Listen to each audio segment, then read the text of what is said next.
अस्सलाम वालेकुम दोस्तों, नॉलेज की दुनिया में एक बार फिर खुशामदीद। दोस्तों, क्या आप जानते हैं कि जिस वक्त आप ये वीडियो देख रहे हैं, हमारी ज़मीन सूरज के गिर्द 30 किलोमीटर पर घंटा की स्पीड से चक्कर लगा रही है, जो सुनने में शायद आप में से बहुत लोगों को हैरान ना करे, मगर ये जानकर आप ज़रूर शॉक हो जाएंगे कि ये स्पीड सबसे तेज़ रफ्तार प्लेट की स्पीड से भी 70 टाइम्स ज़्यादा है। मगर आपको और आपके आसपास के किसी भी चीज़ को एक छोटा सा झटका तक महसूस नहीं होता। हर एक चीज़ अपनी जगह पर सेटल है, जबकि होना तो ये चाहिए था कि इस रफ्तार पर हर चीज़ उड़कर खला के अंदर कहीं पर बिखर जाती। यही नहीं, ज़मीन अपने खुद के महवर के गिर्द भी 465 मीटर पर सेकंड की रफ्तार से मुसलसल घूम रही है, मगर आप इस रोटेशन को भी महसूस नहीं कर पाते। क्या आपने कभी सोचा कि क्यों ऐसा क्यों है?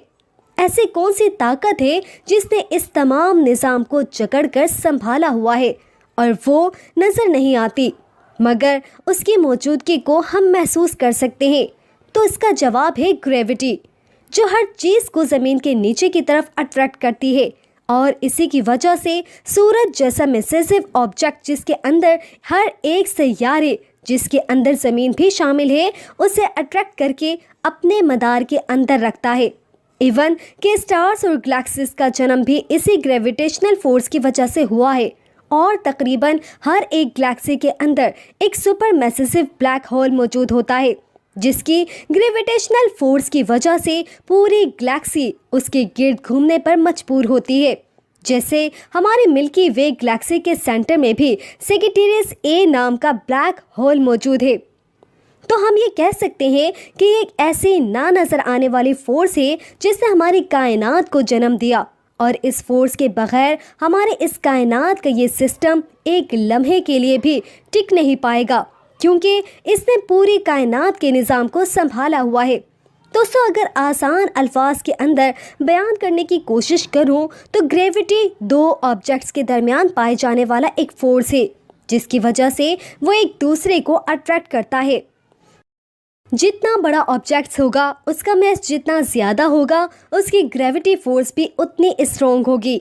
जैसे ज़मीन की ग्रेविटी फोर्स चांद तक मौजूद है और वही उसके गिर्द एक मदार में चक्कर लगा रहा है, जबकि हमारे सूरज की ग्रेविटी फोर्स सोलर सिस्टम के तमाम शहरों तक है, जिसमें ज़मीन भी शामिल है, क्योंकि सूरज हमारी ज़मीन से साइज़ के अंदर 13 लाख गुना ज़्यादा बड़ा है, और पूरे सोलर सिस्टम का 99% मैस हमारे सूरज का ही है।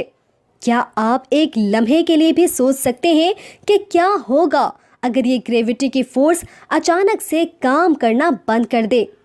चले इसे इमेजिन करने की शुरुआत करते हैं हमारी ज़मीन से। ग्रेविटी के ख़त्म होने के बाद इंसान ज़मीन पर चल नहीं पाएंगे, बल्कि यहाँ वहाँ उड़ते फिरेंगे। हमारा डाइजेस्टिव सिस्टम यानी खाना हजम करने का निज़ाम काम करना बंद कर देगा। पौधे नहीं उग पाएंगे, ज़मीन का एनवायरनमेंट उसके गिर्द घूमेगा नहीं, जिससे बारिश, मौसम और ज़मीन का हिफाजती निज़ाम, जो कि ज़मीन को सूरज और खला से आने वाली मुसलसल ख़तरों मसलन सोलर वेव्स, रेडिएशंस और एस्ट्रॉइड्स वगैरह से बचाता है, सब कुछ ख़त्म हो जाएगा।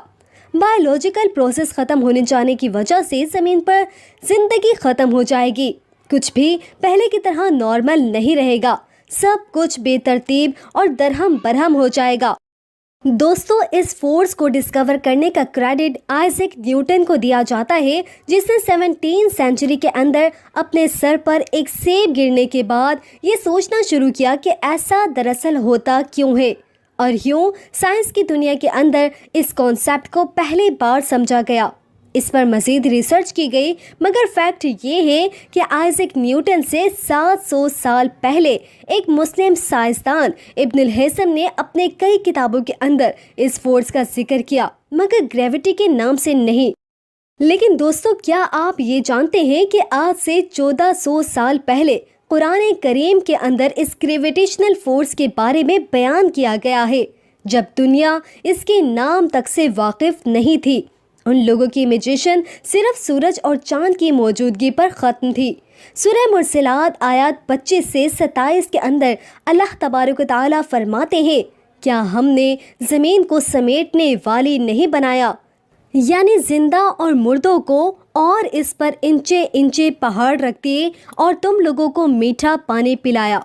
दोस्तों, इस आया मुबारका पर गौर किया जाए, इसमें लफ्ज़ आया है समेटने वाला, यानी अपने आस पास खींचने वाला या इकट्ठा करने वाला।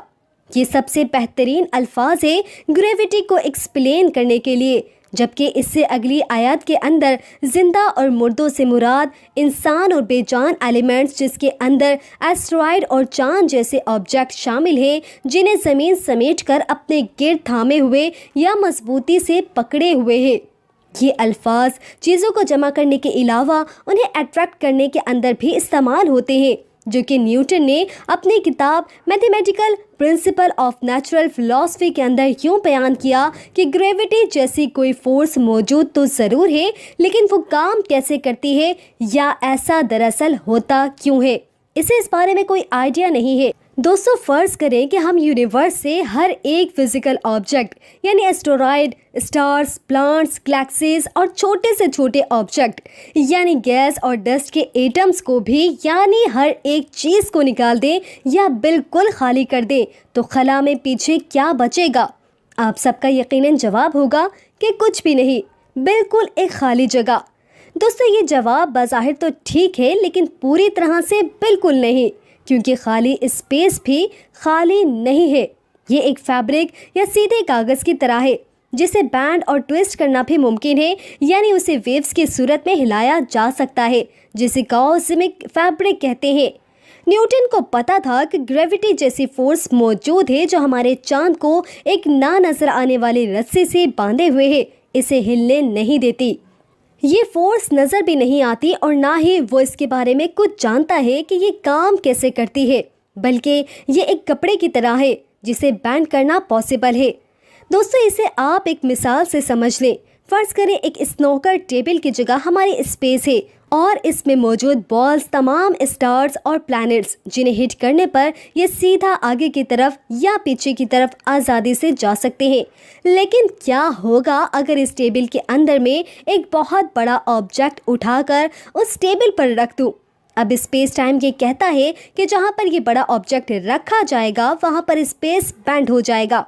जैसे एक सीधे कपड़े के अंदर आप एक बड़ी बॉल को रख कर देख लें, इसकी वजह से एक कपड़े के आसपास का एरिया थोड़ा सा बैंड हो जाएगा और ये बॉल जितना बड़ा और जितना मैसेज होगा, ये इफ़ेक्ट उतना ही ज़्यादा होगा। ये इफ़ेक्ट जो कि उस मैसेज ऑब्जेक्ट की वजह से पैदा हो रहा है या इसकी वजह से जहाँ तक एरिया बैंड हो रहा है, ये उस ऑब्जेक्ट की ग्रेविटी है, जिसमें आते ही उसे साइज़ और मास के अंदर मौजूद छोटे ऑब्जेक्ट ग्रेविटेशनल फोर्स की वजह से उसके गिर्द घूमने लगेंगे। बिल्कुल ऐसे ही जैसे ज़मीन के बड़े साइज़ की वजह से उसकी ग्रेविटेशनल फोर्स चांद तक जाती है और सूरज की प्लूटो सैयारे तक। जबकि अगर दो एक जैसे साइज़ और मास के ऑब्जेक्ट एक दूसरे के पास आ जाएं, तो वो एक दूसरे को अपनी ग्रेविटेशनल फोर्स की वजह से अट्रैक्ट तो करेंगे ही, लेकिन साथ साथ स्पेस टाइम के अंदर एक हलचल या वेव्स भी पैदा करेंगे, जिन्हें ग्रेविटेशनल वेव्स कहते हैं। दोस्तों, ये बिल्कुल समंदरी लहरों की तरह की वेव्स होती हैं। जैसे एक बोट या समंदरी जहाज़ समंदर से गुजरते हैं, उसके अंदर थोड़ा सा डिप या धंसा हुआ समंदर के अंदर हलचल पैदा करते हुए आगे की तरफ बढ़ता है और वेव्स को अपने पीछे छोड़ता जाता है। ग्रेविटी भी बिल्कुल ऐसे ही काम करती है। दोस्तों, जब हम समंदर को, हमारे स्पेस और इस बोट को प्लैनेट्स, स्टार्स, ब्लैक होल या गैलेक्सीज मान लें, जिसे 2015 के अंदर सबसे पहले लेगो यानी laser interference gravitational waves observatory ने दुनिया को बताया। लेकिन क्या आप यकीन करेंगे कि कुरान पाक के अंदर इसे 1400 साल पहले बयान कर दिया गया है। सूरह अंबिया आयत नंबर 33 के अंदर अल्लाह तबारक व तआला फरमाते हैं, और वही तो है जिसने रात और दिन और सूरज और चांद को बनाया। ये सब यानी सूरज और चांद सितारे आसमान में इस तरह से चलते हैं जैसे तैर रहे हैं। दोस्तों, इस आयत में न सिर्फ कायनात में मौजूद हर ऑब्जेक्ट की ऑर्बिटल मोशन को बयान किया गया है, बल्कि ये भी बताया गया है कि हमारे इस पूरी कायनात, ये स्पेस की नेचर क्या है और ये कैसे काम करती है। और नासा आज हमें बताती है कि ये सब ऑब्जेक्ट खला के अंदर ऐसे तैर रहे हैं जैसे एक बोट समंदर में तैरती है, जो हमें एक बार फिर से बताता है कि कुरान पाक उस खालिक की किताब है जो ज़मीन और आसमान को पैदा करने वाला है।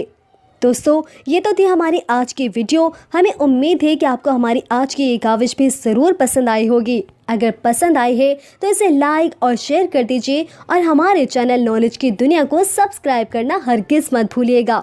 मिलते हैं अगले वीडियो में, तब तक के लिए इजाज़त दीजिए। अस्सलामु अलैकुम।